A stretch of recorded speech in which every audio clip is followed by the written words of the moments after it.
엄마는 그냥 집안이라는 가정부 같은 거잖아요. 엄마도 이 집에 공짜로 사는데 기여는 하셔야죠. 아들 박재원이 소파에 비스듬히 누운 채 골프채를 휘두르며 내뱉은 말이었습니다. 며느리 오유라는 옆에서 손톱을 다듬으며 맞장구를 쳤죠.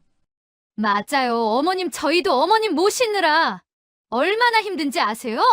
70대 초반의 강은숙은 그 말을 듣고 걸레질하던 손을 멈췄습니다.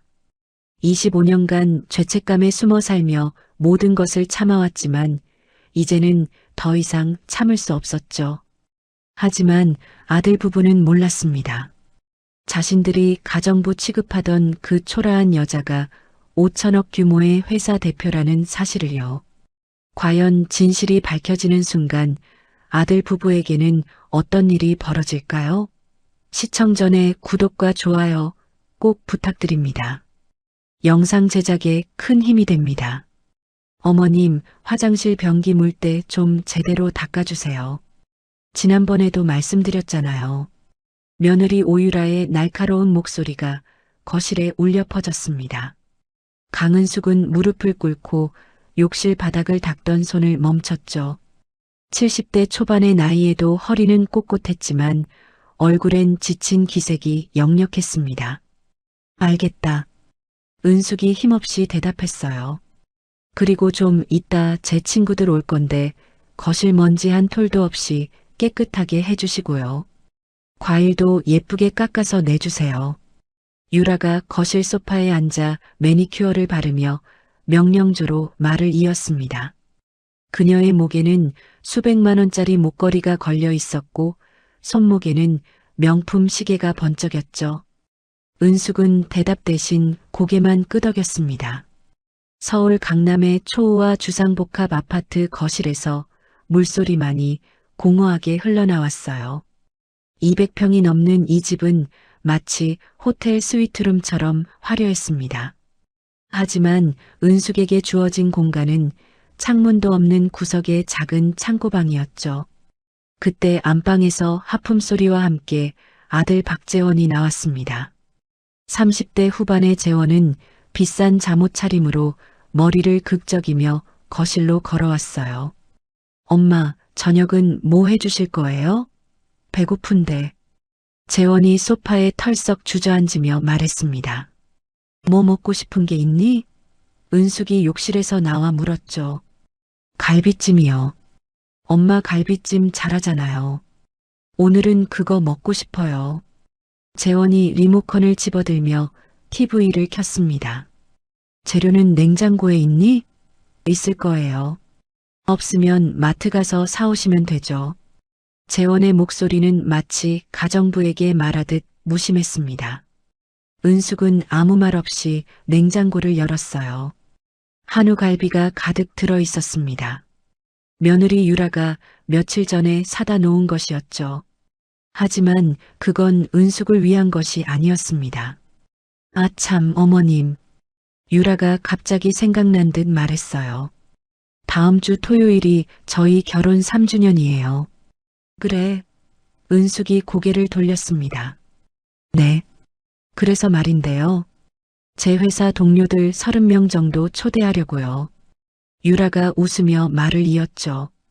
그런데 케이터링 음식은 너무 성의가 없잖아요. 어머님이 직접 코스 요리 좀 해주셨으면 해서요. 은숙의 얼굴이 굳어졌습니다. 30명이라고? 네. 많지 않아요. 어머님 손도 빠르시고 요리도 잘하시잖아요. 테이블 세팅은 업체가 해줄 거니까 어머님은 음식만 준비하시면 돼요. 유라가 당연하다는 듯 말했습니다. 은숙은 잠시 망설였어요. 30명분의 코스 요리라니. 그건 혼자서는 도저히 감당할 수 없는 양이었죠. 근데 30명분은 내 몸으로 좀 무리인 것 같구나. 그 말이 끝나기 무섭게 유라의 얼굴이 싸늘하게 굳어졌습니다. 지금 와서 못하시겠다는 거예요? 그게 아니라 나이가 있어서 허리도 아프고. 은숙이 조심스럽게 말했죠. 그럼 어떡하라는 거예요? 제가 벌써 동료들한테 다 연락했는데. 유라가 짜증을 내기 시작했습니다. 그때 재원이 TV에서 눈을 떼지 않은 채 입을 열었어요. 에이 엄마, 그 정도는 해주셔야죠. 뭐가 그렇게 힘들다는 거예요? 재원의 목소리는 차갑기만 했습니다. 은숙은 아들의 그 말에 가슴이 철렁 내려앉았어요. 엄마도 이 집에 공짜로 사는데 기여는 하셔야죠. 재원이 골프채를 휘두르는 연습을 하며 던진 말이었습니다. 공짜로? 은숙이 믿을 수 없다는 표정으로 아들을 바라봤죠. 네, 공짜로요. 월세도 안 내시고 식비도 안 내시잖아요. 그럼 이 정도 일은 당연히 하셔야 하는 거 아닌가요? 재원의 목소리에는 일말의 미안함도 없었습니다. 유라가 옆에서 거들었어요. 맞아요, 어머님. 저희도 어머님 모시느라 얼마나 힘든지 아세요? 이 집에서 편하게 사시는 것만으로도 감사하셔야죠. 은숙은 그 순간 숨이 막혔습니다. 25년 동안 죄책감에 짓눌려 모든 것을 참아왔습니다. 하지만 이제 더 이상은 견딜 수 없었죠. 알았다. 은숙이 작은 목소리로 말했습니다. 네, 뭐라고요? 잘 안 들려요, 어머님. 유라가 귀를 기울이는 척하며 물었어요. 알겠다고 했어. 은숙이 고개를 돌렸습니다. 더 이상 저 괴물 같은 아들 부부와 같은 공간에 있고 싶지 않았죠. 그럼 다음 주 토요일까지 준비하시는 거죠? 다신 그런 말씀하시면 안 돼요. 유라가 만족스러운 표정으로 말했습니다. 은숙은 대답하지 않았어요. 비틀거리는 걸음으로 자신의 창고방으로 향했습니다. 어머님, 대답 좀 해보시라니까요. 유라가 등 뒤에서 소리쳤지만 은숙은 돌아보지 않았죠. 쾅! 방문을 닫고 침대에 주저앉았습니다. 공짜로 산다고. 이 어미한테 공짜로 산다고 했어. 은숙의 마른 눈에서 뜨거운 눈물이 흘러내렸어요. 하지만 이번엔 슬픔이 아니었습니다. 가슴속 깊은 곳에서부터 차가운 분노가 솟구쳐 올랐죠. 은숙은 벽에 걸린 남편 사진을 바라봤습니다. 여보, 내가 뭘 잘못했을까? 내가 정말 죄인이었던 걸까? 사진 속 남편은 25년 전 그날처럼 환하게 웃고 있었어요. 그 해맑은 웃음이 은숙의 가슴을 더욱 아프게 후볐습니다. 그날 밤 은숙은 침대에 누웠지만 잠이 오지 않았어요. 천장을 바라보는 귀가에는 아들 재원의 목소리가 계속 맴돌았습니다. 25년 전 겨울이었습니다. 남편 박동혁이 교통사고로 세상을 떠났죠. 그때 은숙의 나이 46, 갓 초등학교에 입학한 아들 재원을 홀로 키워야 했습니다. 남편이 남긴 건 직원 15명의 작은 섬유 공장 하나뿐이었어요. 은숙은 눈물 닦을 새도 없이 회사를 떠맡아야 했죠. 재원아, 엄마 잠깐 다녀올게. 아침 먹고 학교 가야 해. 은숙이 새벽 5시에 일어나 아들의 도시락을 싸며 말했습니다. 엄마 언제 와? 오늘도 늦게 와. 8살 재원이 엄마의 치마를 꼭 잡아당겼어요. 저녁에 올게. 우리 재원이 혼자서도 잘할 수 있지? 은숙이 아들의 머리를 쓰다듬으며 애써 웃어 보였습니다. 하지만 마음은 찢어지듯 아팠죠.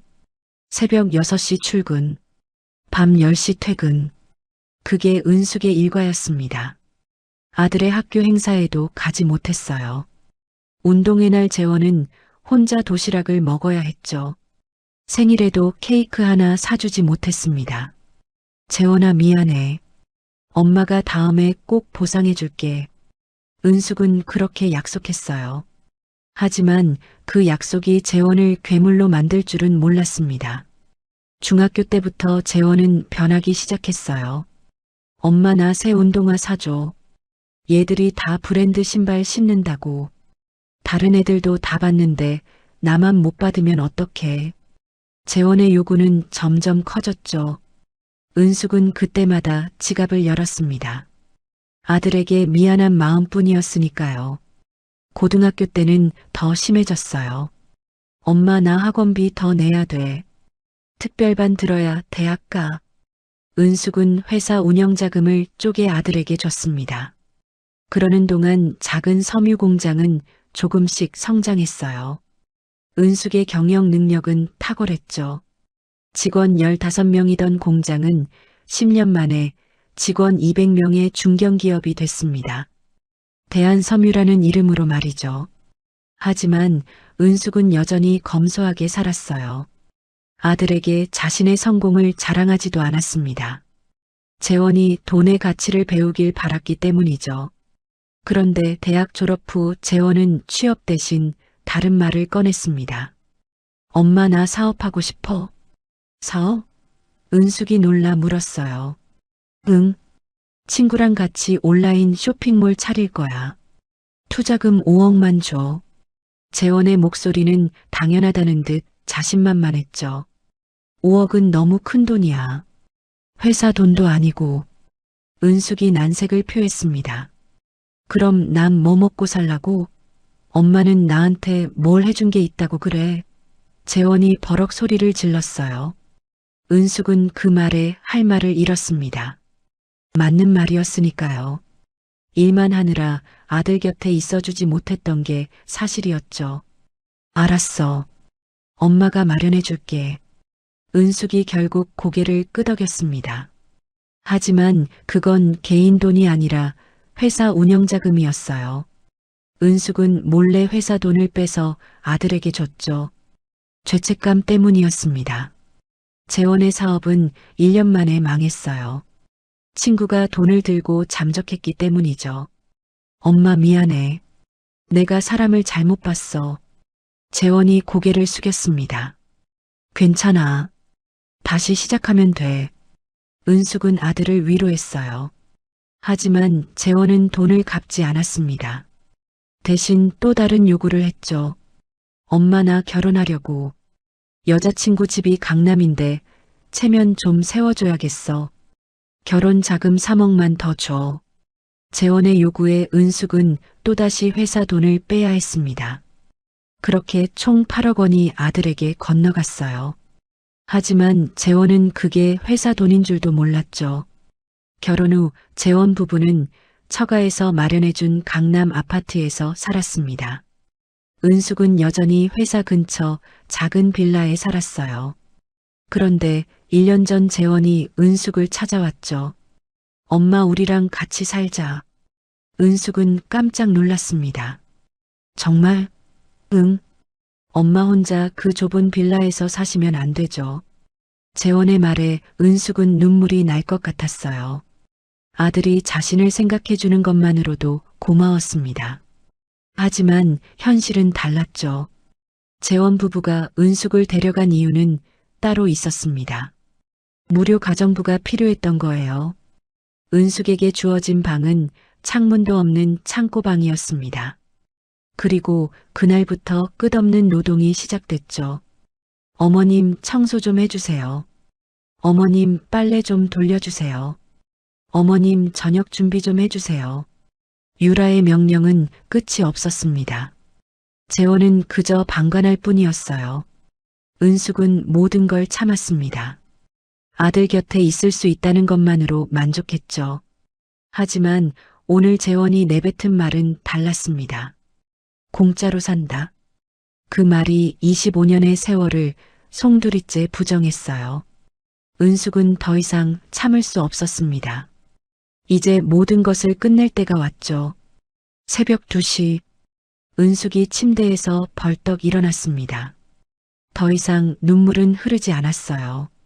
낡은 장롱으로 망설임 없이 걸어갔죠.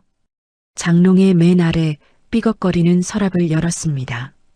오래된 옷들 사이에 먼지 쌓인 작은 자물쇠 달린 가죽 가방이 숨겨져 있었어요. 이제 그만해야지. 은숙이 서랍 속에서 열쇠를 찾아 망설임 없이 자물쇠를 열었습니다. 가방 안에는 오래된 서류 뭉치와 함께 낡은 폴더폰 1개가 들어 있었죠. 이 휴대폰은 재원 부부가 명품 사듯 바꿔준 최신 스마트폰과는 전혀 다른 것이었습니다. 그녀의 진짜 신분을 아는 유일한 인물 차민석 비서실장과 연결된 전화였어요. 폴더폰에 전원을 켰습니다. 단축번호 목록을 확인했죠. 1번에는 차민석이라는 세 글자가 선명하게 저장돼 있었습니다. 은숙이 깊은 숨을 들이마셨어요. 더 이상 죄인으로 살지 않기로 결심했습니다. 이제는 25년 만에 떳떳한 어머니로 그리고 강은숙으로 돌아갈 때였죠. 단축번호 1번을 모든 결심을 담아 길게 눌렀습니다.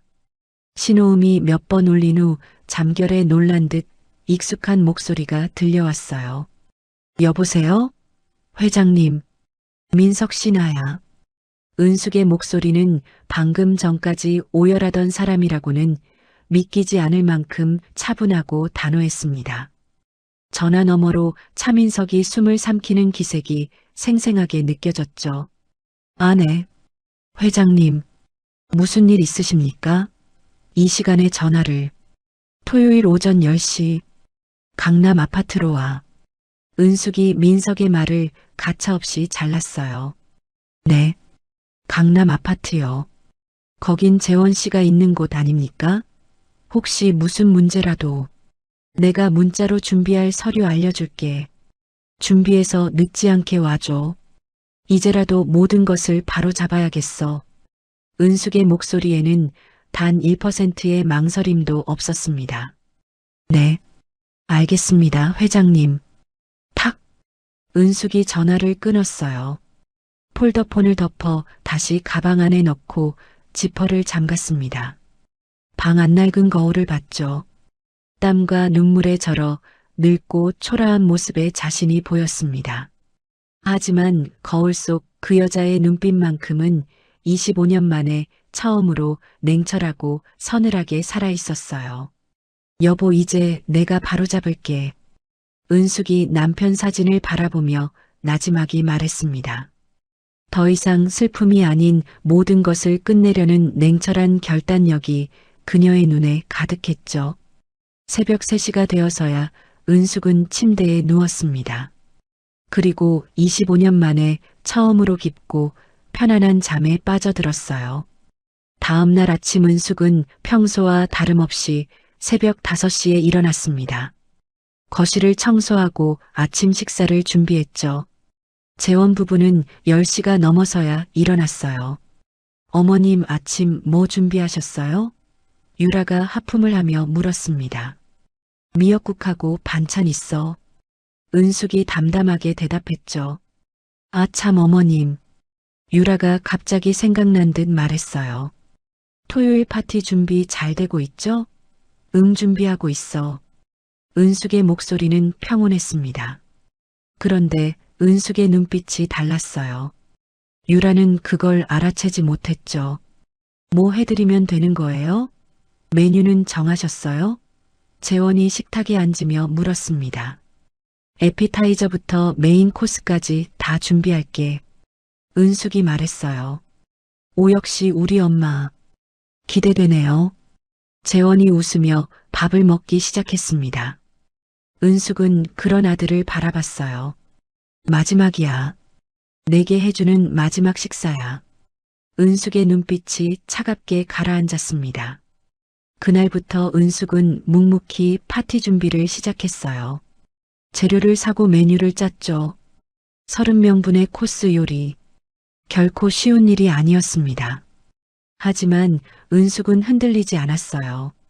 이것은 며느리 유라에 대한 굴복이 아니었습니다. 괴물이 되어버린 아들 재원에게 어머니로서 차려주는 마지막 만찬이었죠. 아들을 향한 마지막 모정이자 지긋지긋한 죄책감에 대한 사형 선고였어요. 목요일 저녁이었습니다. 은숙은 주방에서 소스를 만들고 있었죠. 어머님, 내일 제 친구들 올 건데 집 청소 완벽하게 해주세요. 유라가 거실에서 소리쳤습니다. 알겠어. 은숙이 대답했어요. 그리고 토요일 아침에는 일찍 일어나서 음식 준비 시작하셔야 해요. 손님들 10시에 오거든요. 알았어. 은숙의 목소리는 여전히 평온했습니다. 유라는 뭔가 이상하다고 느꼈어요. 어머님이 너무 순순히 따르는 것 같았죠. 어머님, 혹시 어디 아프세요? 아니, 괜찮아. 은숙이 웃으며 대답했습니다. 하지만 그 웃음이 유라를 오히려 불안하게 만들었어요. 금요일 밤 은숙은 일찍 방으로 들어갔습니다. 내일이면 모든 게 끝나. 은숙이 창문 없는 방에 누워 중얼거렸죠. 25년간의 지옥이 드디어 끝나는 겁니다.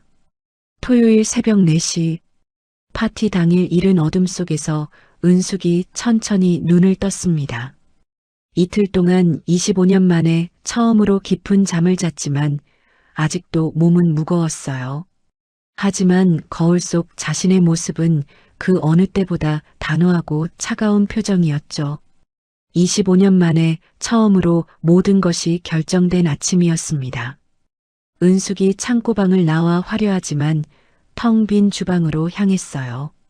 후, 큰 숨을 들이마신 그녀가 낡은 앞치마를 둘러맸습니다. 묵묵히 냉장고를 열었죠. 30명분의 재료들이 산더미처럼 가득 차 있었어요. 이게 마지막이야. 널 위한 나의 밥상. 은숙이 혼잣말을 하며 거대한 소고기 덩어리를 꺼냈습니다. 이것은 며느리 유라에 대한 굴복이나 순종이 아니었어요. 괴물이 되어버린 아들 재원에게 어머니로서 차려주는 명백한 마지막 만찬이었죠. 아들을 향한 마지막 모정이자 지긋지긋한 죄책감에 대한 사형 선고였어요. 은숙은 거침없이 요리를 시작했습니다. 에피타이저용 연어를 손질하고 메인 요리용 소고기를 재웠죠. 샐러드용 채소를 정갈하게 씻고 디저트용 과일을 깎았습니다. 평소와 달리 은숙의 손놀림에는 분노나 슬픔이 아닌 서늘한 차분함만이 감돌았어요. 이것이 마지막이라는 생각 때문인지 오히려 마음은 얼음장처럼 평온했죠. 오전 8시쯤 요란한 알람 소리와 함께 재원과 유라가 침실에서 나왔습니다. 두 사람 모두 오늘 있을 파티를 위해 머리부터 발끝까지 최고급 명품으로 치장하고 있었어요. 우와, 냄새 좀 봐. 벌써 이렇게 많이 해놨네요. 유라가 주방을 힐끗 둘러보며 감탄했습니다. 식탁 위에 산더미처럼 쌓인 음식들을 보며 만족스러운 미소를 감추지 못했죠. 역시 어머님이라니까. 이 정도면 제 동료들이 정말 기뻐하겠어요. 재원도 어깨를 으쓱하며 옆에서 고개를 끄덕였어요. 잘했네요, 엄마. 역시 우리가 믿고 맡긴 보람이 있네. 냄새 죽이네요. 은숙은 아무 대답도 하지 않았습니다. 그저 묵묵히 기름이 튀는 프라이팬 앞에서 스테이크를 굽고 있을 뿐이었죠. 기름 냄새가 온 집안에 진동했습니다. 어머님, 오늘 손님들이 어머님 음식 드시고 정말 감동할 거예요. 유라가 기분 좋은 목소리로 제잘거렸어요. 우리 회사 사람들도 어머님 요리 실력 소문 많이 들었거든요. 오늘 제대로 보여주세요. 재원이 넥타이를 매만지며 거들었습니다. 그런데 어머님은 옷을 안 갈아입으세요? 땀 냄새 나는데 손님들 곧 오시잖아요. 그때 은숙이 처음으로 입을 열었어요. 난 주방에서 일할 거야. 아, 그래요? 하긴 그게 낫겠네요. 유라가 당연하다는 듯 고개를 끄덕였습니다. 어머님은 뒤에서 계속 음식 모자란 거 보충해 주시고요. 아셨죠? 오전 9시 30분. 마침내 모든 음식 준비가 끝났어요. 은숙은 땀으로 젖은 앞치마를 두른 채로 마지막 접시를 정리하고 있었습니다. 시간 확인해봐, 자기야. 유라가 재원에게 말했어요. 아직 30분 남았어. 손님들 10시부터 오기로 했으니까. 바로 그때 현관문 벨소리가 울렸습니다. 딩동. 벌써 왔나? 유라가 인터폰 화면을 확인했어요. 인터폰 앞에는 깔끔한 정장을 입은 중년의 남성이 서 있었죠. 누구시죠? 차민석입니다. 약속이 있어서 왔습니다. 유라가 재원을 갸우뚱하며 바라봤어요. 누구야, 자기야? 아는 사람이야? 재원도 고개를 저었습니다. 모르는데 혹시 잘못 찾아오신 거 아닌가? 아니요. 강은숙 회장님과 약속이 있습니다. 민석의 목소리가 인터폰 너머로 또렷하게 들려왔죠. 회장님? 강은숙? 유라와 재원이 동시에 고개를 갸우뚱했습니다. 우리 엄마 이름이 강은숙인데. 재원이 중얼거렸어요. 설마. 유라가 웃으며 말했죠.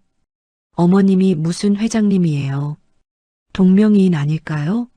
재원도 고개를 끄덕였습니다. 그렇겠지. 엄마가 무슨 회장이야. 하지만 민석의 다음 말이 그들을 얼어붙게 만들었어요. 강은숙 회장님, 대한섬유 대표이사이신 분 맞습니다. 확인하고 왔습니다. 대한섬유, 재원의 얼굴이 하얗게 질렸습니다. 그건 국내 10대 섬유회사 중 하나였죠.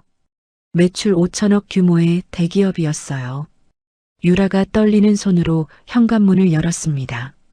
정장을 입은 차민석이 서류 가방을 든 채 들어섰어요. 그 뒤로 정장 차림의 남성 2명이 더 따라 들어왔죠. 안녕하십니까? 대한섬유 비서실장 차민석입니다. 민석이 명함을 건넸습니다. 유라가 떨리는 손으로 명함을 받았어요. 거기에는 대한섬유 로고와 함께 비서실장이라는 직함이 선명하게 박혀 있었죠. 저희한테 무슨 일로? 유라가 더듬거리며 물었습니다. 강은숙 회장님을 뵈러 왔습니다. 민석이 담담하게 대답했어요. 재원이 황급히 끼어들었죠. 저기 혹시 우리 엄마랑 동명이인 아니세요? 우리 엄마는 그냥 평범한. 아닙니다. 민석이 재원의 말을 잘랐어요. 강은숙 회장님, 1950년생, 25년 전 남편 박동혁 씨 사망 후 대한섬유를 물려받아 현재까지 경영하고 계신 분 맞습니다. 재원의 입이 떡 벌어졌습니다. 그건 자신의 어머니 신상과 정확히 일치했죠. 민석은 더 이상 그들에게 관심을 주지 않았어요. 곧장 주방으로 향했습니다. 그곳에서 낡은 앞치마를 두른 채 땀을 뻘뻘 흘리며 마지막 소스를 만들고 있는 은숙을 발견했죠. 회장님 왔습니다. 민석이 그 자리에서 재원 부부에게는 보여주지도 않았던 90도 각도로 허리를 깊게 숙였습니다. 그리고는 가져온 서류 가방을 은숙 앞 싱크대 위에 올려놓으며 정중히 인사했어요. 준비하라고 하신 자료들입니다. 재원과 유라가 그 믿을 수 없는 광경을 목격하고 그 자리에 얼어붙었습니다. 아니, 저 사람이 지금 우리 엄마한테 회장님이라고 한 거야? 재원이 어이없다는 듯 중얼거렸어요. 지금 뭐라고 하신 거예요? 유라가 귀신이라도 본 사람처럼 떨리는 목소리로 물었죠. 회장님이라고 했나요? 재원도 믿을 수 없다는 표정으로 허공을 쳤습니다. 은숙이 천천히 소스를 젓던 국자를 내려놓았어요. 그리고 땀으로 젖은 머리카락을 쓸어넘기며 두 사람을 향해 천천히 고개를 들었죠. 25년 만에 처음으로 죄인이 아닌 강은숙 회장의 모습을 드러내는 순간이었습니다. 민석이 서류 가방에서 두꺼운 등기부등본을 꺼냈어요. 지금부터 제가 하는 말을 똑똑히 들으시길 바랍니다. 그의 차분하지만 위협적인 목소리에 재원 부부의 웃음기가 싹 가셨죠. 여러분이 서 있는 이 아파트 27동 전체가 대한섬유 소유입니다. 뭐라고요? 대한섬유? 그게 우리랑 무슨 상관인데요? 유라가 믿을 수 없다는 듯 반문했어요. 민석이 등기부등본을 펼쳐 보였습니다. 그곳에는 소유주 란에 대한섬유 대표이사 강은숙이라는 이름이 선명하게 박혀 있었죠. 재원의 눈이 휘둥그레졌습니다. 대한섬유요? 그 우리나라 10대 섬유회사요? 그렇습니다. 민석이 고개를 끄덕였어요. 그리고 그 대한섬유의 지분 100%를 소유한 실소유주가 바로 민석이 은숙을 향해 손을 내밀었습니다. 여러분이 어머니라 부르는 이 강은숙 회장님이십니다. 그야말로 폭탄 선언이었어요. 민석이 서류 가방에서 주주명부를 꺼내 보였죠. 이 아파트뿐만 아니라 서울 시내 주요 상가 건물 12개, 동 그리고 경기도, 일산의 섬유공장 단지가 모두 회장님 개인 소유입니다. 재원의 얼굴이 새하얗게 창백해졌습니다. 그게 다 무슨 말이에요? 우리 엄마가 무슨 회장이에요? 기가 막혀서 말 그대로입니다. 민석이 재원을 경멸하듯 쳐다보며 말을 이었어요. 강은숙 회장님은 25년 전 남편분이 돌아가신 후 맨손으로 대한섬유를 일으켜 세우신 분입니다. 하지만 외아들인 재원 씨가 스스로 자립하길 바라며 모든 것을 숨기고 검소하게 살아오셨죠. 그때 은숙이 처음으로 입을 열었습니다. 동혁? 내 남편 이름이야. 은숙의 목소리에는 25년간 골마 터진 아픔이 담겨 있었어요. 남편을 잃은 죄책감 때문에 이 어미는 모든 걸 숨기고 살았어. 너라도 너 하나라도 제대로 키우고 싶어서. 은숙의 눈빛이 아들을 향했습니다. 내가 내 정체를 숨기고 작은 빌라에서 산 이유는 너가 내 재산에 의지하지 않고 네 힘으로 네 스스로 자립하기를 바랐던 내 마지막 기대 때문이었어. 재원은 할 말을 잃었어요. 그때 유라가 갑자기 미친 사람처럼 웃음을 터뜨렸습니다. 이게 무슨 막장 드라마예요? 어머님이 회장님? 그럼 이 아파트가 다 어머님 거라고요? 농담이 아닙니다. 민석이 엄숙하게 대답했어요. 이 200평 아파트도 이 건물 전체도 모두 회장님 것입니다. 재원은 자신들이 그토록 자랑스러워하며 친구들을 초대했던 이 최고급 주택이 실은 어머니 소유였다는 사실에 뇌가 정지한 듯했죠. 그럼 저희가 그동안 낸 월세가 엄마 통장으로 들어가고 있었다는 말이네요. 네, 그렇죠. 민석이 고개를 끄덕였어요. 근데 그 월세 6개월째 밀리고 계시더군요. 민석의 차가운 목소리가 거실에 울려 퍼졌습니다. 유라의 웃음소리가 그 순간 뚝 그쳤어요. 그뿐만이 아니죠. 민석이 두 번째 서류은행 거래 내역서를 펼쳐들었습니다.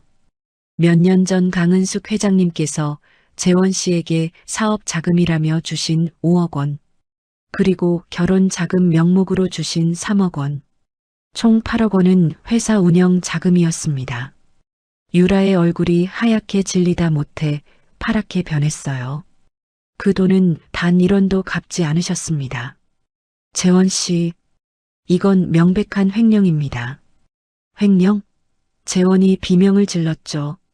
친엄마한테 받은 돈인데 무슨 횡령이에요? 회사 자금입니다. 민석이 차갑게 대답했어요. 개인 돈이 아니라 법인 자금을 무단으로 사용하셨죠. 이건 엄연한 업무상 횡령에 해당합니다.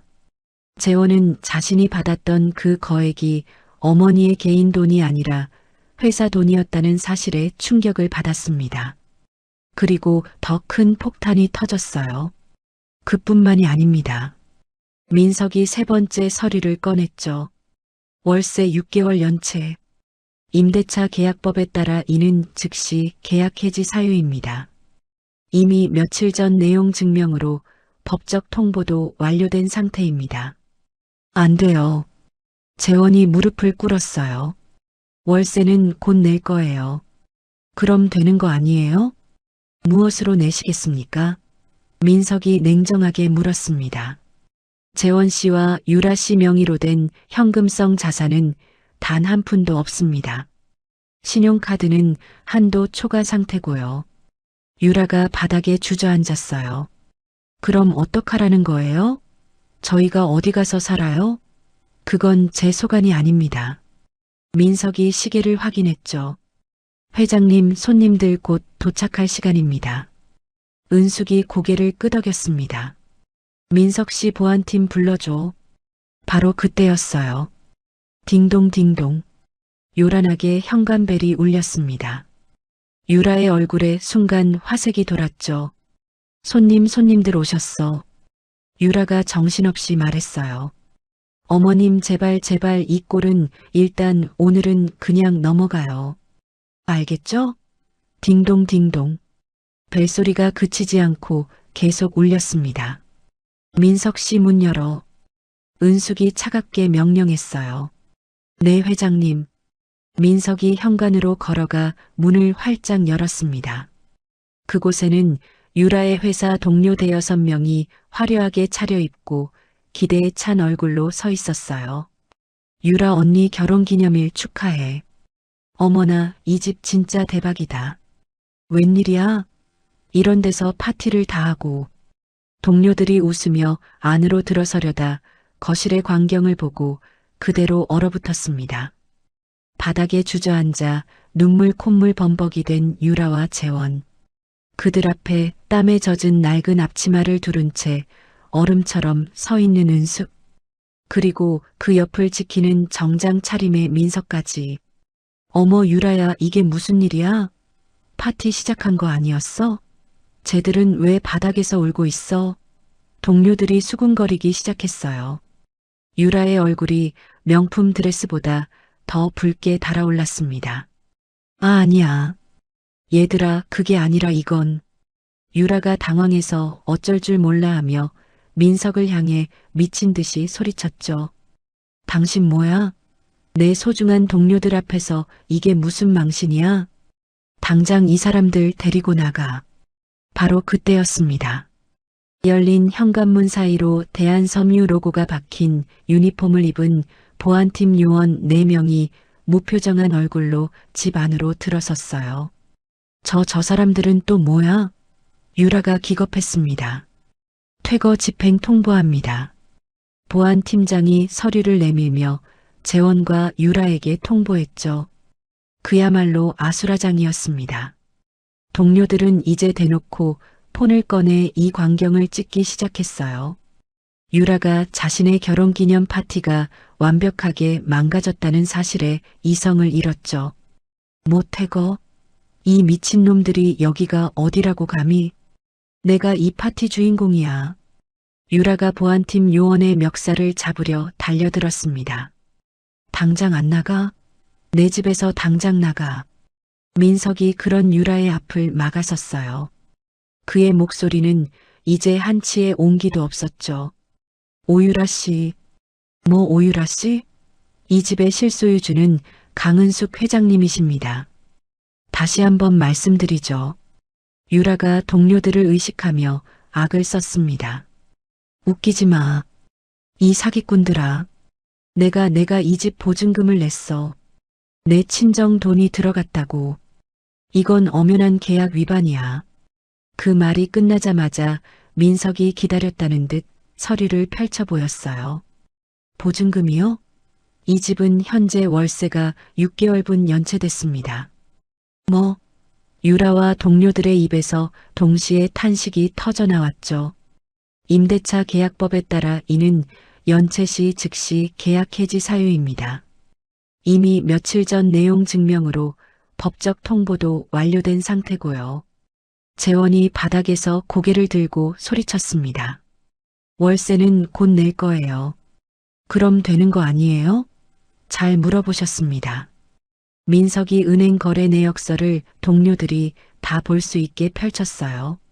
강은숙 회장님께서 재원 씨에게 주신 8억 원은 엄연히 회사 자금입니다. 사업 자금과 결혼 자금 명목으로 가져가셨죠? 8억? 동료들 사이에서 경악의 소리가 터져나왔습니다. 횡령? 어머 쟤들 도둑이었어? 월세도 못 내면서 명품만? 민석이 마지막으로 유라를 향해 확인 사살을 했어요. 유라 씨 친정에서 보태주신 보증금은 연체된 월세와 손해배상금으로 전액 몰수 조치됩니다. 그리고 두 분에 대해서는 사기 및 횡령 혐의로 즉시 형사 고소까지 진행할 예정입니다. 보증금 몰수와 형사 고소, 그리고 자신을 경멸하듯 쳐다보며 수군거리는 동료들의 시선. 유라는 그 모든 것을 견뎌낼 수 없었어요. 뭐라고? 유라의 눈이 뒤집히더니 그대로 뒤로 넘어가며 기절해버렸습니다. 여보. 재원이 유라에게 기어가려 했지만 보안팀 요원들이 그의 팔을 붙잡았어요. 나. 사람 살려. 재원 씨, 유라 씨. 신분증 모든 소지품 압수합니다. 즉시 퇴거하십시오. 보안팀 요원들이 재원과 정신을 차린 유라를 양쪽에서 붙잡아 끌어내기 시작했죠. 재원이 마지막으로 은숙을 향해 절규했습니다. 엄마 내가 잘못했어요. 엄마 제발. 하지만 은숙은 아들과 단 한 번도 눈을 마주치지 않았어요. 그저 25년 만에 처음으로 창밖의 화창한 하늘을 바라보고 있었죠. 이게 재원을 위한 일이야. 여보. 은숙이 죽은 남편의 이름을 나지막이 불렀습니다. 아들 부부는 동료들이 지켜보는 가운데 신용카드차 키지갑까지 모두 압수당한 채 맨몸으로 쫓겨났어요. 그들이 유일하게 챙길 수 있었던 것은 동료들에게 과시하기 위해 입었던 그 값비싼 명품 옷뿐이었죠. 나. 엄마. 두 사람의 비명은 아파트의 두꺼운 현관문이 쾅 닫히는 소리와 함께 완벽하게 차단됐습니다. 동료들은 멍하니 서 있다가 하나둘씩 집을 빠져나갔어요. 누구도 유라를 위로하지 않았죠. 그저 폰으로 찍은 영상이나 확인할 뿐이었습니다. 텅 빈 거실에 은숙과 민석만 남았어요. 은숙이 30년간 입어왔던 땀과 기름때로 얼룩진 자신의 낡은 앞치마를 바라봤습니다. 그녀는 망설임 없이 허리에 끈을 풀었어요. 그리고 그 앞치마를 마치 지긋지긋한 족쇄를 벗어던지듯 쓰레기통에 던져버렸죠. 25년 죄인의 삶이 드디어 끝나는 순간이었습니다. 은숙이 식탁 위에 가득 차려진 30인분의 음식을 바라봤어요. 민석 씨, 네 회장님, 이 음식들 전부 포장해서 어디로 보내실 겁니까? 동역재단으로. 은숙이 처음으로 죽은 남편의 이름을 슬픔이 아닌 평온한 목소리로 불렀습니다. 보육원 그리고 독거노인 센터로 따뜻할 때 보내줘. 알겠습니다, 회장님. 즉시 조치하겠습니다. 민석이 어딘가로 전화를 걸기 시작했어요. 은숙은 거대한 거실 창문으로 다가갔습니다. 25년 만에 처음으로 주인의 눈으로 이 도시를 바라봤죠. 여보, 이제 다 끝났어. 은숙이 창밖을 보며 나지막이 중얼거렸습니다. 같은 시각 1층 로비. 재원과 유라가 보안팀 요원들에게 이끌려 엘리베이터에서 내렸어요.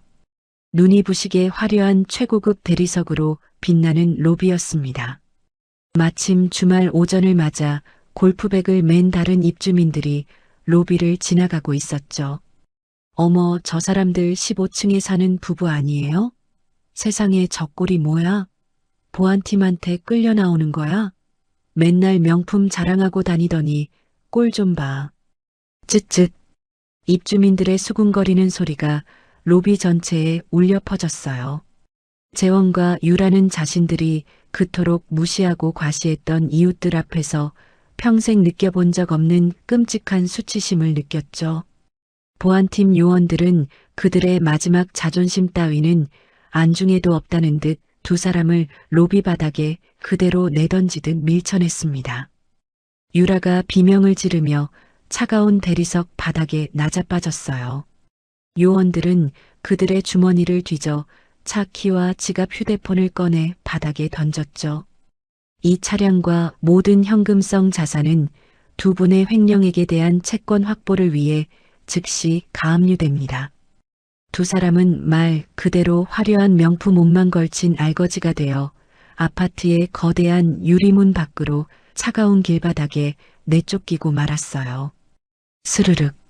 로비 안의 따뜻한 불빛과 그들을 구경하는 입주민들의 시선이 유리문 너머로 완벽하게 차단됐습니다. 차가운 아스팔트 바닥에 내던져진 두 사람 사이로 잠시 정적이 흘렀어요. 현실감이 없었죠. 그때 정신을 차린 유라가 가장 먼저 재원의 멱살을 잡았습니다. 다 너 때문이야. 이 등신 같은 놈아. 유라가 악을 쓰며 재원의 머리채를 잡고 흔들었어요. 네 놈 믿고 내 돈 내 인생 다 날렸어. 재원도 이성을 잃고 유라를 밀쳐냈습니다. 뭐, 네가 우리 엄마한테 파티 이야기만 하지 않았어도 네가 다 부추겼잖아. 이 화장 괴물아. 뭐, 이놈이. 두 사람은 조금 전까지 동료들에게 과시하려던 그 비싼 명품 옷을 입은 채로 시궁창 같은 길바닥에서 서로의 머리채를 잡고 뒹굴며 처절하게 싸웠죠. 지나가던 행인들은 혀를 찼습니다. 재원과 유라의 처절한 비명은 아파트의 웅장한 로비에 닿지도 못했습니다. 그 지옥 같았던 날로부터 6개월의 시간이 흘렀습니다. 대한섬유 본사 30층. 도시 전체가 내려다 보이는 거대한 회장실에서는 정기 이사회가 열리고 있었어요. 그 상석에는 낡은 앞치마가 아닌 최고급 정장을 입은 강은숙이 앉아 회의를 주재하고 있었죠. 그녀는 25년 만에 죄인이나 가정부가 아닌 완벽한 기업의 총수로 돌아와 있었습니다. 회장님 3분기 매출이 전년 동기 대비 18% 증가했습니다. 그녀의 곁을 헌신적으로 보좌하는 민석이 빳빳한 목소리로 보고서를 읽어내려갔어요. 신규 의류 라인 론칭도 예상보다 3주 빠르게 완판됐습니다. 좋습니다. 아주 잘하고 있어요. 은숙의 목소리에는 흔들림 없는 카리스마가 묻어났죠. 그리고 동역재단 운영 현황은 어떻게 되나요? 은숙이 회의에서 가장 관심 있는 목소리로 물었습니다. 그녀가 25년간 가슴에 묻었던 죽은 남편의 이름으로 만든 재단이었어요. 네, 회장님. 저소득층 청소년 300명에게 장학금을 지급 완료했고 독거노인 무료 급식소도 7호점까지 순조롭게 진행되고 있습니다. 훌륭해요. 예산은 아끼지 말고 지원 대상은 더 확대해 보세요. 은숙은 소외된 아이들과 노인들을 위한 기부 활동에 전념하고 있었죠. 자신이 지켜주지 못했던 남편에 대한 그리움을 이런 방식으로 승화시키고 있었던 겁니다. 회의가 끝난 후 은숙은 혼자 거대한 회장실에 남아 있었어요. 통유리창 너머로 6개월 전 자신이 쫓겨났던 그 아파트가 장난감처럼 작게 내려다 보였죠.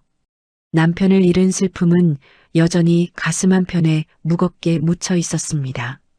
하지만 25년 만에 처음으로 자신의 삶과 존엄을 되찾은 것에 대한 깊은 평온함을 느꼈어요. 여보, 내가 이제야 제대로 된 일을 하고 있어.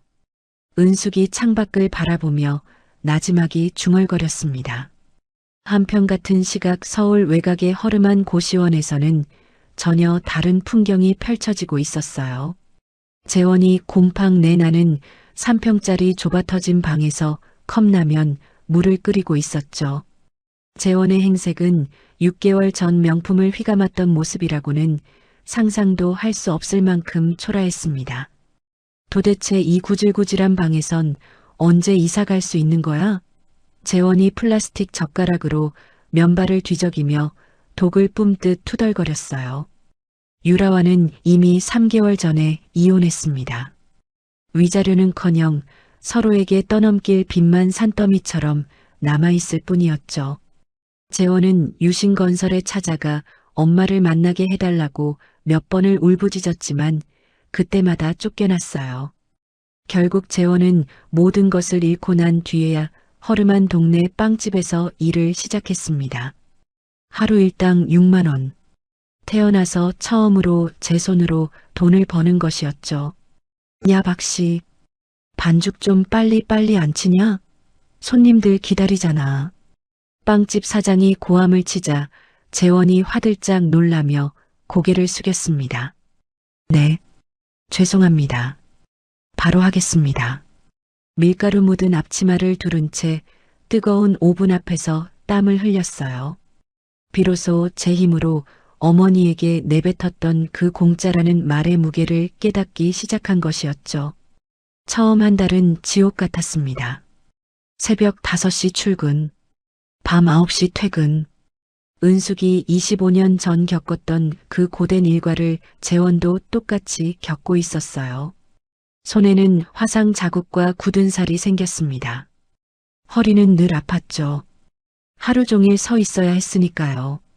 밤에 고시원 방에 돌아오면 쓰러지듯 잠들었습니다. 하지만 이상하게도 재원은 조금씩 변하고 있었어요. 돈의 무게를 처음으로 느끼기 시작했죠. 하루 6만 원, 한 달이면 180만 원, 고시원 월세 35만 원을 내고 나면 145만 원이 남았습니다. 식비로 한 달에 50만 원, 교통비 10만 원, 그러면 85만 원이 남았어요. 재원은 그 돈을 한 푼도 쓰지 않고 모으기 시작했습니다. 엄마한테 갚아야 해. 8억. 재원이 통장을 보며 중얼거렸죠.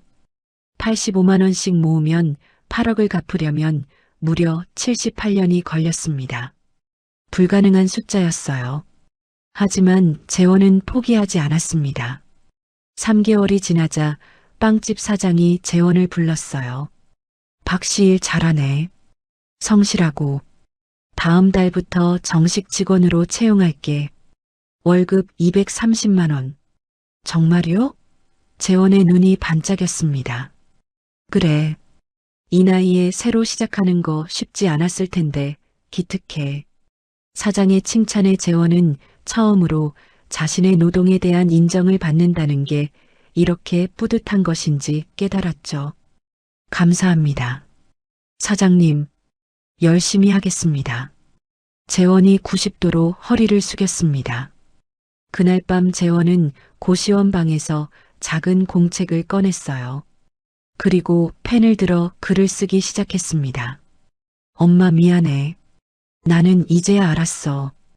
돈이 얼마나 무거운지, 일이 얼마나 힘든지, 엄마가 25년 동안 나를 위해 얼마나 많은 것을 희생했는지. 재원의 눈에서 뜨거운 눈물이 떨어져 공책을 적셨습니다. 나는 괴물이었어. 엄마의 사랑을 당연하게 여기고 엄마의 희생을 공짜라고 생각했어. 하지만 이제는 알아. 세상에 공짜는 없다는 걸. 재원이 펜을 놓고 창밖을 바라봤어요. 고시원 창문 너머로 보이는 초라한 골목길. 하지만 그 풍경이 6개월 전 살았던 화려한 아파트보다 더 진실되게 느껴졌죠. 어느 날 오후 민석이 은숙의 회장실을 찾아왔습니다. 회장님, 동역재단 결산 서류입니다. 민석이 파일을 내려놓으며 말했어요. 그리고는 조심스럽게 작은 사진 한 장을 서류 밑에 끼워 넣었죠. 그리고 이것은 사진 속에는 허름한 빵집 주방에서 땀을 뻘뻘 흘리며 반죽을 치고 있는 재원의 모습이 담겨 있었습니다. 초라한 앞치마를 두른 채 사장의 지시를 받으며 고개를 숙이고 일하는 모습이었어요. 은숙이 그 사진을 받아들고 말없이 오랫동안 바라봤습니다. 한때 자신을 공짜로 산다고 모욕했던 아들이 이제는 정말로 돈을 벌기 위해 25년 전 자신이 그랬던 것처럼 땀을 흘리고 있었죠. 얼마나 힘들까? 은숙의 목소리에 미세한 떨림이 스쳤습니다. 하지만 그건 동정이 아니었어요. 사진 속 재원은 예전에 오만하고 철없던 모습과는 완전히 달랐습니다. 은숙이 사진을 책상 서랍 깊숙한 곳에 조심스럽게 넣었어요. 민석 씨, 네 회장님, 계속 지켜봐 주세요. 절대로 돕지는 말고 멀리서. 알겠습니다, 회장님. 은숙은 아들의 이 고통스러운 새 출발을 당장 구원하지 않기로 마음먹었습니다. 그가 진정으로 변하고 스스로 일어설 때까지 어머니로서 기다려주기로 했죠. 재원아, 이제 너가 진짜 어른이 되는 시간이야. 은숙이 6개월 전과는 다른 평온한 눈으로 창밖을 바라보며 중얼거렸습니다. 그것이 25년 만에 처음으로 아들을 향한 맹목적인 죄책감이 아닌 진정한 사랑을 느끼는 순간이었어요. 한편 재원은 그날도 빵집에서 열심히 일하고 있었습니다. 박씨 오늘 크루아상 50개 나갔어. 대박이지? 네 사장님. 다행이에요. 재원이 웃으며 대답했죠. 그 떠들썩했던 폭풍이 휩쓸고 지나간 지 1년의 세월이 흘렀습니다. 계절이 4번 바뀌는 동안 어떤 이의 삶은 다시 제자리를 찾았고 어떤 이의 삶은 바닥부터 다시 시작해야 했죠. 대한섬유회장실이 아닌 경기도 외곽의 동역재단에서 운영하는 새싹 보육원의 따뜻한 마당. 강은숙은 화려한 정장 대신 편안한 스웨터 차림으로 벤치에 앉아 아이들이 떠드는 소리를 가만히 듣고 있었어요. 25년간 자신을 짓눌렀던 죄인의 굴레를 벗어던진 그녀의 얼굴엔 비로소 평온한 미소가 감돌았습니다. 할머니, 저 공 좀 차주세요. 5살배기 아이가 달려와 은숙의 무릎에 매달렸어요. 그 모습이 25년 전 그날의 재원과 겹쳐 보였습니다. 그래, 우리 준호가. 이 할머니가 공 빵 차줄까? 은숙이 환하게 웃으며 아이의 머리를 쓰다듬어 주었죠. 그녀는 이제 회장님이라는 호칭보다 할머니라는 말을 더 자주 듣고 있었습니다. 그때 민석이 조용히 그녀의 곁으로 다가와 코트 주머니에서 작은 사진 한 장을 꺼냈어요. 6개월 전 그 사진이 아니었습니다. 회장님, 아니 이사장님, 재원 씨 소식입니다. 사진 속 재원은 여전히 허름한 빵집이었지만 기름때 묻은 앞치마가 아니라 깨끗한 제빵사 유니폼을 입고 있었어요. 오븐 앞에 서서 땀을 뻘뻘 흘리며 빵을 굽고 있었습니다. 눈빛이 예전처럼 흐리멍덩한 것이 아니라 무언가를 배우려는 듯 처절하게 집중하고 있었죠. 빵집 보조에서 얼마 전에 정식 제빵사가 됐다고 합니다. 유라 씨와는 결국 이혼 서류에 도장을 찍었고 지금은 고시원에서 벗어나 작은 원룸에서 지내고 있답니다. 여전히 힘들어하지만 처음으로 자기 힘으로 돈을 버는 뿌듯함을 느끼는 듯합니다. 은숙은 사진을 말없이 바라봤어요. 아들의 거친 손과 땀에 젖은 얼굴을 보니 가슴 한구석이 시큰했습니다. 하지만 25년 전처럼 눈물이 쏟아지지는 않았죠. 그래, 늦었지만 이제라도 알아서 다행이야. 연락 한번 해보시겠습니까? 민석이 조심스럽게 물었어요. 은숙은 고개를 저었습니다. 그리고 사진을 민석에게 돌려줬죠. 아니, 아직 멀었어. 저 아이는 이제 겨우 자기 밥그릇 하나 담는 법을 배운 거야. 25년을 엄마 돈으로 허상을 먹고 살았으니 앞으로 25년은 제 힘으로 진짜 밥을 벌어봐야지. 그게 내가 저 아이에게 해줄 수 있는 마지막 사랑이야. 은숙은 25년 동안 자식을 잃은 죄책감 때문에 살아남은 아들의 요구를 다 들어주는 것이 모성이고 속죄라고 믿었어요. 하지만 그 맹목적인 희생은 아들을 구원한 것이 아니라 스스로는 아무것도 할 줄 모르는 부모의 등골을 빨아먹는 괴물로 만들었을 뿐이었죠. 그녀는 공짜라는 잔인한 한마디에 무너져 내렸던 그날 밤을 기억합니다. 하지만 그 잔인한 말이 역설적이게도 그녀를 25년의 지옥에서 꺼내줬어요.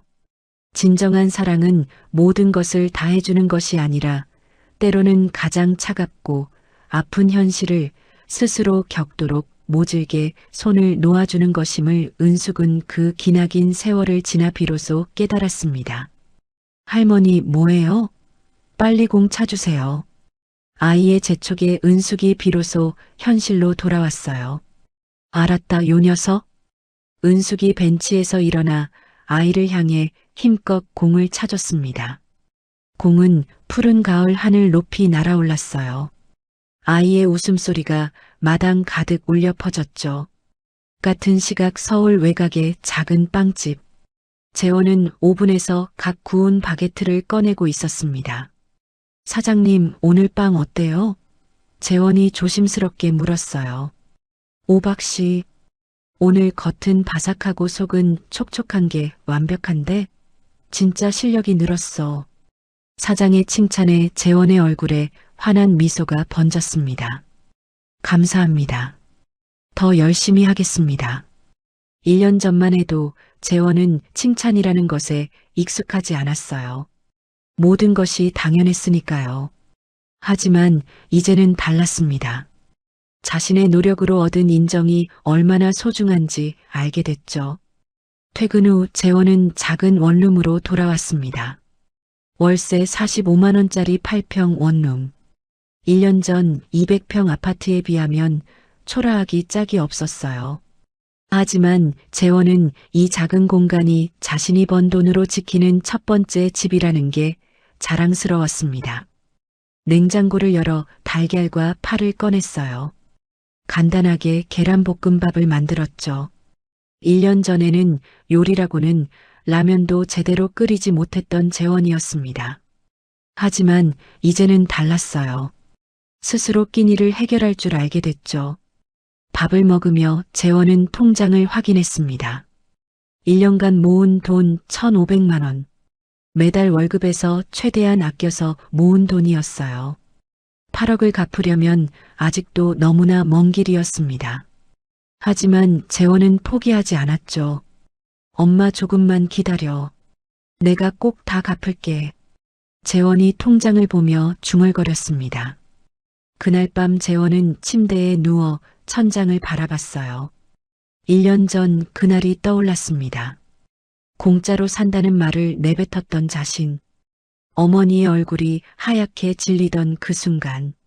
재원은 그때 자신이 얼마나 끔찍한 괴물이었는지 이제야 깨달았죠. 엄마 미안해. 재원의 눈에서 뜨거운 눈물이 흘러내렸습니다. 그 눈물은 1년 전과는 달랐어요.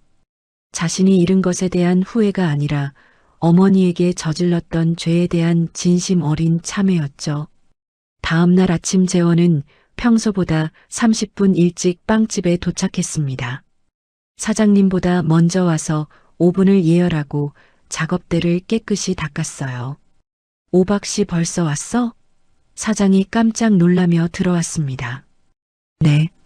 오늘 할 일이 많을 것 같아서요. 재원이 웃으며 대답했죠.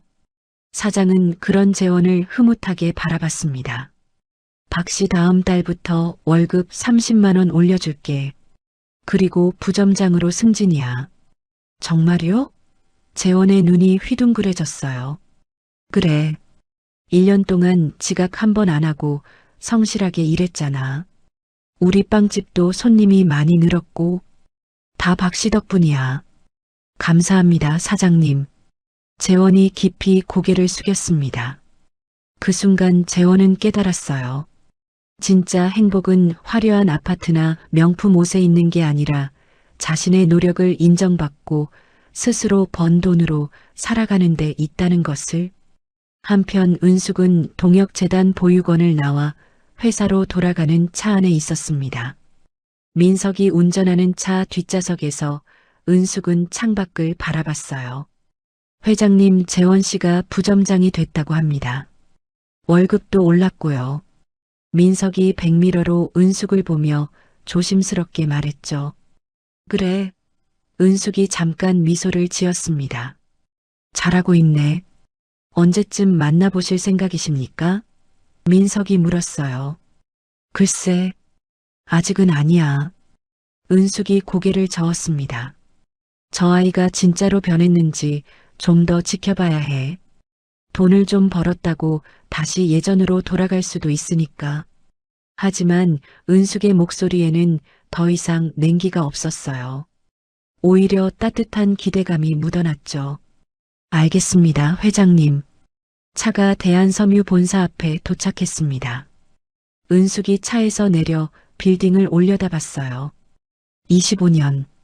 긴 시간이었습니다. 죄책감에 숨어 살고 아들을 괴물로 만들고 자신의 존엄을 잃었던 시간. 하지만 이제는 달랐죠. 은숙은 더 이상 죄인이 아니었습니다. 떳떳한 어머니였고 훌륭한 기업인이었어요. 그리고 무엇보다 자신을 사랑할 줄 아는 한 사람의 여자였습니다. 여보, 우리 재원이 잘 크고 있어. 은숙이 하늘을 올려다보며 죽은 남편에게 속삭였어요. 조금만 더 기다려. 그 아이가 진짜 어른이 됐을 때 내가 품에 안아줄게. 은숙이 빌딩 안으로 걸어 들어갔습니다.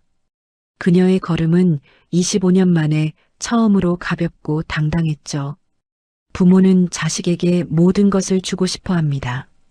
하지만 때로는 그 모든 것을 주지 않는 것이 자식이 스스로 밥값의 무게를 깨닫고 진짜 어른으로 홀로 설 수 있게 하는 가장 아프고 위대한 가르침일지도 모릅니다. 그리고 진정한 사랑은 맹목적인 희생이 아니라 냉철한 기다림이라는 것을 은숙은 그 긴 25년의 세월 끝에 비로소 깨달았습니다. 계절이 또 한 번 바뀌고 있었어요. 은숙의 회장실 창밖으로 봄꽃이 피어나고 있었습니다. 그리고 저 멀리 어딘가에서 재원도 새로운 봄을 맞이하고 있었죠. 언젠가 두 사람이 다시 만날 날이 올 겁니다. 하지만 그건 더 이상 죄인과 괴물의 만남이 아니라 진짜 어머니와 진짜 아들의 만남일 거예요. 그날이 올 때까지 은숙은 조용히 기다릴 것입니다. 과거에는 죄책감으로 모든 것을 퍼부었지만 지금은 인내로 아들이 스스로 일어서길 바라고 있었죠. 오늘 이야기가 좋으셨다면 구독과 좋아요, 알람 설정 잊지 마시고 소중한 댓글 하나가 큰 힘이 됩니다. 시청해 주셔서 진심으로 감사드립니다.